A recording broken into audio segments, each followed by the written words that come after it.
Everyone, সবাই কেমন আছো? আমি তো খুব ভালো আছি। দেখো আমি এখানে একদম টাটকা ট্যাংরা মাছ ভালো করে কেটে ধুয়ে নিয়ে নিয়েছি। ওইদিকে নিয়ে নিয়েছি একটা বড় পেঁয়াজ কুচি, একটা বড় টমেটো। ওইদিকে নিয়েছি মশলার জন্য পেঁয়াজ, কাঁচা লঙ্কা।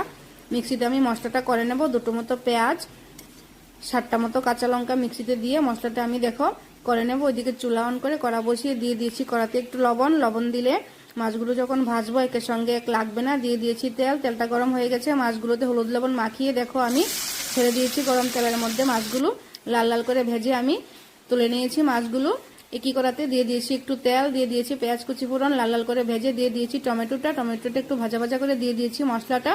স্বাদ মতো হলুদ লবণ গুঁড়া লঙ্কা দিয়ে মশলাটা একটু কষিয়ে নেব। দেখো কষানো হয়ে গেছে। দিয়ে দিয়েছি পরিমাণ মতো জল ঝোলের জন্য। জলটা 5 মিনিট মতো ফুটিয়ে আমি ভেজে রাখা মাছগুলো ছেড়ে দিয়েছি।